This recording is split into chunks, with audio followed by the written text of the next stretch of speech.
East Pakistan में आवाम जोरों से अपने लिए एक अलग देश बनाने के लिए आंदोलन कर रही थी और दूसरी तरफ पाकिस्तान ईस्ट पाकिस्तान के लोगों पर जुल्म ढा रहा था।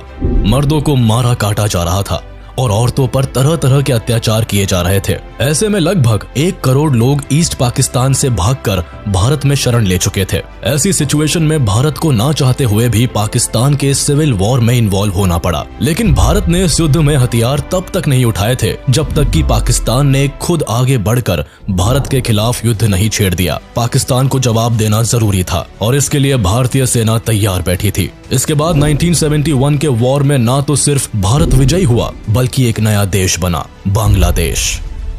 हालांकि इस युद्ध में सिर्फ बांग्लादेश का जन्म ही नहीं हुआ था बल्कि एक और सुखद घटना हुई थी जब यूएसएसआर भारत के खिलाफ खड़े यूएस और यूके के विरुद्ध भारत का साथ देने के लिए बे ऑफ बंगाल में अपने मिसाइल्स और न्यूक्लियर सबमरीन्स के साथ आ खड़े हुए। लेकिन सवाल यह है कि आखिर यूएसएसआर को आगे क्यों आना पड़ा? ऐसा क्या हुआ था कि यूएस ने पाकिस्तान का साथ देने के लिए भारत को बे ऑफ बंगाल में घेरना शुरू कर दिया था? और क्यों यूएस और यूके की एयरक्राफ्ट कैरियर्स पाकिस्तान को युद्ध में छोड़ भाग खड़ी हुई? 1971 एक ऐसा वक्त था जब आधी दुनिया भारत के खिलाफ खड़ी थी, भारत को घेरने की कोशिश कर रही थी। उस समय यूएसएसआर ही एक ऐसा देश था जिसने भारत के लिए दुनिया से दुश्मनी ले ली थी। भारत पाकिस्तान वॉर के बीच एक समय ऐसा आया जब चाइना, ब्रिटेन और अमेरिका एक साथ भारत के खिलाफ खड़े हो गए थे। अमेरिका ने भारत के खिलाफ अपना टास्क फोर्स 74, जिसे 7th फ्लीट भी कहा जाता था, को मैदान में उतार दिया था। ऐसे में रशिया ही एकमात्र ऐसा देश था जिसने न सिर्फ अमेरिका को इस युद्ध में शामिल होने से रोका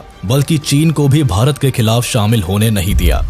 बात 1971 की है। पड़ोसी देश पाकिस्तान में सिविल वॉर अपने पीक पर था। 1947 में धर्म का नाम लेकर पाकिस्तान भारत से तो अलग हो गया, लेकिन अपने देश के अंदर 2 अलग अलग आइडियोलॉजी के बीच टकराव रोक नहीं पाया। रिजल्ट ये हुआ, पाकिस्तान 2 हिस्सों में बट गया, एक पाकिस्तान और दूसरा बांग्लादेश। सच्चाई तो यह है कि इस बंटवारे की नींव उसी वक्त पड़ गई थी जब आजादी के बाद जिन्ना ने अपनी स्पीच में कहा था, पाकिस्तान की राष्ट्रभाषा सिर्फ उर्दू ही रहेगी। State language of Pakistan is going to be Urdu and no other language. दिक्कत की बात ये थी कि ईस्ट पाकिस्तान में ज्यादातर आबादी बांग्ला भाषी की थी। ऐसे में उर्दू के राष्ट्रभाषा बनने से ईस्ट पाकिस्तान के लोग खुश नहीं थे। ईस्ट पाकिस्तान वेस्ट के कंपैरिजन में इकोनॉमिकली ज्यादा संपन्न था। यहाँ बांग्ला बोलने वाले लोगों की संख्या अधिक थी। वहीं वेस्ट पाकिस्तान में ज्यादातर उर्दू बोली जाती थी और इधर के लोगों की मेंटालिटी भी अलग थी। ये खुद को सुपीरियर मानते थे, बात बात पर ईस्ट पाकिस्तान के साथ भेदभाव करते थे। यहाँ तक गवर्नमेंट की पॉलिसी और मिलिट्री का पावर भी इन्हीं वेस्टर्न पाकिस्तानियों के हाथ में थी। इसके बाद 1970 में पाकिस्तान में चुनाव हुए। ईस्ट पाकिस्तान की अवामी लीग पहली बार 313 में से 167 वोट पाकर चुनाव जीत गई। पार्टी की ओर से मुजीबुर रहमान को प्रधानमंत्री बनाने की तैयारियां हो रही थी, लेकिन वेस्ट पाकिस्तान को यह बात अच्छी नहीं लगी। पाकिस्तान की मिलिट्री, पाकिस्तान इलेक्शन कमीशन और वेस्ट पाकिस्तानी लीडर्स सब ने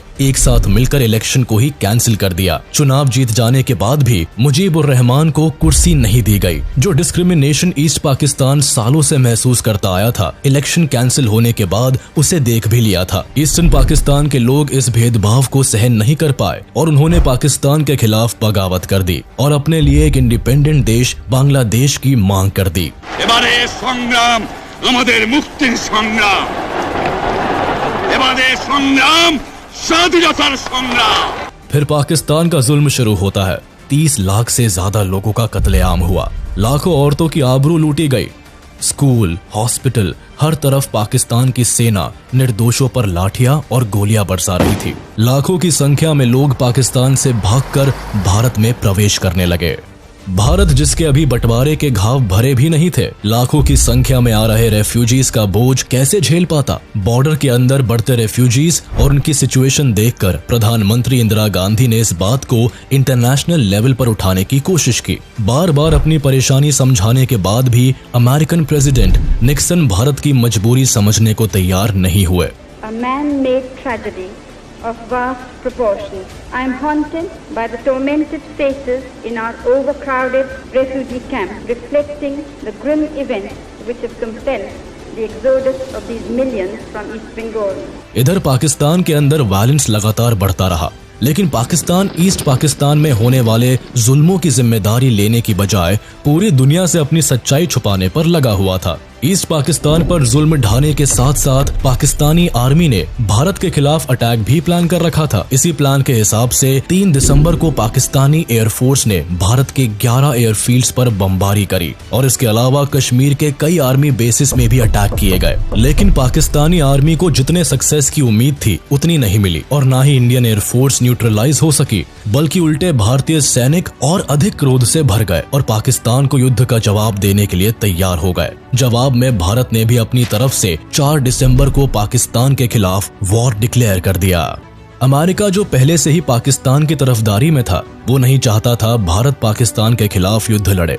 भारत ने नॉन अलाइनमेंट पॉलिसी को चुना जरूर था, लेकिन हमारे देश के रिश्ते यूएसएसआर के साथ हमेशा से अच्छे रहे थे। उधर दूसरी तरफ अफगानिस्तान और चीन ऑलरेडी यूएसएसआर के साथ आ चुका था और कम्युनिज्म को खुलकर सपोर्ट कर रहे थे। ऐसे में अमेरिका एशिया में कम्युनिज्म को कंटेन करने के लिए पाकिस्तान को अपना एलाय बना लेता है। पाकिस्तान अमेरिका के लिए कोल्ड वॉर में साउथ एशिया में हॉट सीट था, जिसे अमेरिका हर हाल में सपोर्ट करना चाहता था। लेकिन भारत के इरादे साफ थे। ईस्ट पाकिस्तान के साथ हुए अन्याय ने इंदिरा गांधी को अंदर से झकझोर कर रख दिया था और उन्होंने ईस्टर्न पाकिस्तान को फ्रीडम दिलाने का निर्णय ले लिया था।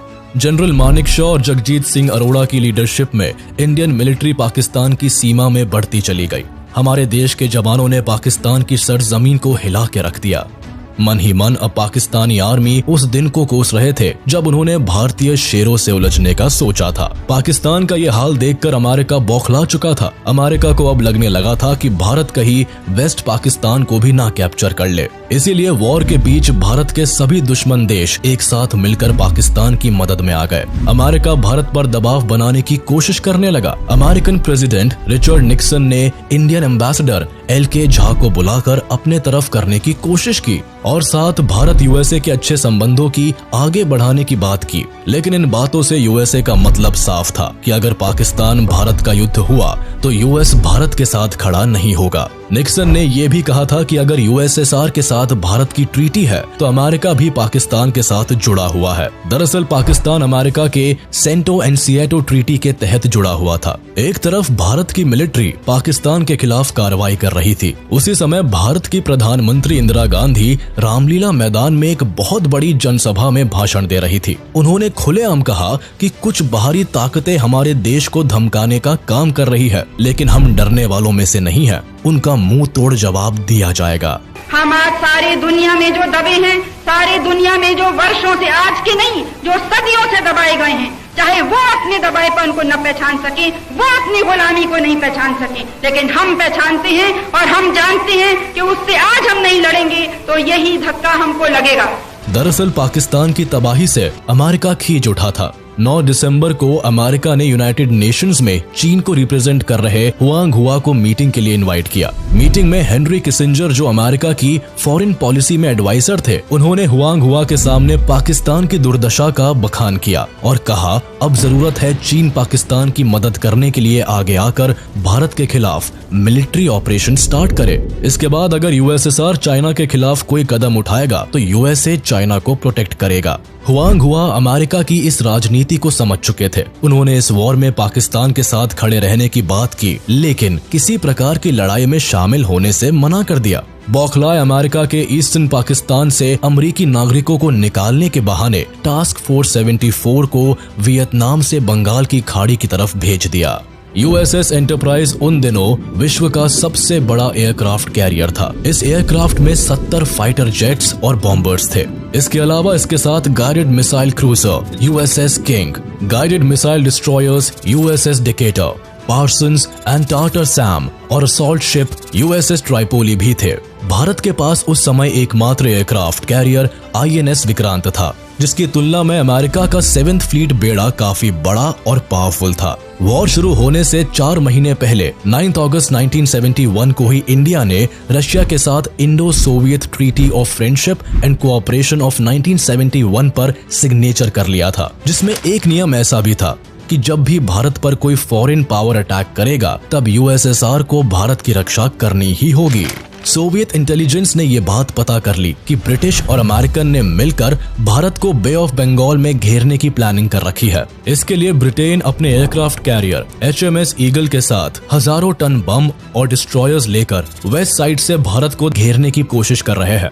वही American aircraft carrier bay of Bengal में बांग्लादेश की तरफ से भारत को उलझाने के लिए निकल पड़ा है, जिसके बाद सोवियत गवर्नमेंट भारत की मदद के लिए तुरंत जुट जाते हैं। वहीं दूसरी ओर 10 दिसंबर को इंडियन इंटेलिजेंस एजेंसी के हाथ अमेरिकन प्रेसिडेंट का वो मैसेज हाथ लगा जिसे उन्होंने अपने सेक्रेटरी किसिंजर के लिए भेजा था, जिसमें लिखा हुआ था कि उनका 75,000 टन न्यूक्लियर एयरक्राफ्ट कैरियर अपने निर्धारित स्थान पर पहुंच गया है। इसके अलावा कुछ और बातें भी सामने आई, जिसमें अमेरिकन प्रेसिडेंट निक्सन ने कहा था कि जब तक भारतीय सैनिक पूरा पाकिस्तान छोड़कर वापस नहीं चले जाएंगे तब तक वह वॉरशिप आगे बढ़ता ही रहेगा। अब अमेरिका की मंशा साफ हो गई थी। इसके तुरंत बाद इंडिया ने सिक्योरिटी ट्रीटी के तहत मॉस्को से मदद मांगी। इसके बाद 13 दिसंबर को USSR ने एडमिरल व्लादिमीर क्रुगल्याकोव की कमांड में एक 10th ऑपरेटिव बैटल ग्रुप के अंडर न्यूक्लियर आर्म्ड फ्लोटिला भेजा। USSR ने 2 टास्क फोर्स तैनात किए थे,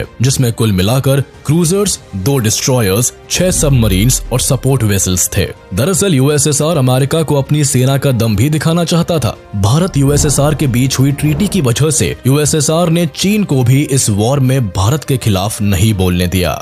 ब्रिटेन और अमेरिका मिलकर भारत को 2 तरफ से घेरकर ईस्ट पाकिस्तान को अलग करने से रोकना चाहते थे, लेकिन दूसरी तरफ इस 2 तरफा खतरे का मुकाबला करने के लिए और इन्हें इंडियन कोस्टल्स के करीब जाने से रोकने के लिए USSR अब पूरी तरह तैयार था। इसी दौरान मॉस्को ने अपने वॉरशिप्स को अमेरिकन और ब्रिटिशर्स को इंडियन वॉर जोन के करीब जाने से रोकने का आदेश दिया। अमेरिकन को धोखा देने के लिए USSR ने एक गजब की रणनीति अपनाई। उन्होंने प्लान किया कि जब अमेरिकन सामने आए तो सारी सबमरीन्स को सी लेवल पर उठा लिया जाए, जिससे कि अमेरिकन फ्लीट को ये लगे कि वो चारों तरफ से USSR की सबमरीन से घिरे हुए हैं। ऐसा ये दिखाने के लिए किया गया था कि हिंद महासागर में USSR ने कई सारे सबमरीन्स और डिस्ट्रॉयर्स लगा रखे हैं, जिससे कि अमेरिकन धोखा खा जाए और इंडिया पर किसी तरह का अटैक नहीं करे। ये प्लान USSR के लिए वर्क भी कर गया। थोड़ी ही देर में USSR के कमांडर ने 7th फ्लीट के कमांडर का मैसेज इंटरसेप्ट किया, जिसमें British warship in-charge admiral Gordon American 7th fleet captain से कह रहे थे कि सर, हमने काफी देरी कर दी है। यहाँ ओशन में पहले से USSR बड़ी भारी मात्रा में सबमरीन्स के साथ पहले से आ चुका है। मैसेज मिलने के बाद US की वॉरशिप्स इंडियन वाटर टेरिटरी में एंटर करने के पहले ही रुक गई और श्रीलंका की तरफ से निकल गई। वहीं दूसरी ओर ब्रिटिश सबमरीन्स ने भी मेडागास्कर का रुख कर लिया और इस तरह से USSR की सूझबूझ ने INS विक्रांत का काम आसान कर दिया। वहीं दूसरी ओर भारत की सेना का पराक्रम भी पूरे जोर शोर पर था। भारत की सेना ने ढाका को तीनों तरफ से घेर लिया। ढाका में गवर्नर हाउस के अंदर पाकिस्तान के आला अधिकारियों की मीटिंग चल रही थी। भारत की सेना गवर्नर हाउस तक जा पहुंची। हमले से घबराकर पाकिस्तान आर्मी जनरल आमिर अब्दुल्ला नियाजी ने भारत को युद्ध विराम का संदेश भिजवाया, लेकिन भारत के लेफ्टिनेंट जनरल जगजीत सिंह अरोड़ा ने यह कहकर मना कर दिया कि अब कोई युद्ध विराम नहीं होगा, सिर्फ पाकिस्तान को सरेंडर करना होगा। 16 दिसंबर 1971 को 93,000 सैनिकों के साथ पाकिस्तान के जनरल ने सरेंडर कर दिया और फिर इंदिरा गांधी की एक डिक्लेरेशन, ढाका अब स्वतंत्र है, के साथ वॉर समाप्त हुआ। लेकिन एक सवाल हर इंडियन के मन में जरूर उठता है कि आखिर अमेरिका ने भारत के खिलाफ अपना टास्क फोर्स क्यों उतार दिया था। दरअसल इंडिया की USSR से बढ़ती हुई नजदीकियां अमेरिका को खल रही थी। ये वो दौर था जब USSR अपने पांव बड़े कर रहा था और ये बात सुपर पावर अमेरिका को बिल्कुल भी अच्छी नहीं लग रही थी। भारत पाकिस्तान वॉर में एक तरफ जहां अमेरिका, चाइना और ब्रिटेन पाकिस्तान की मदद कर रहे थे, वहीं USSR भारत के लिए एकमात्र सहारा बना हुआ था। अमेरिका के भारत पर खफा होने की एक वजह अमेरिकन प्रेसिडेंट निक्सन की रेसिस्ट सोच भी थी।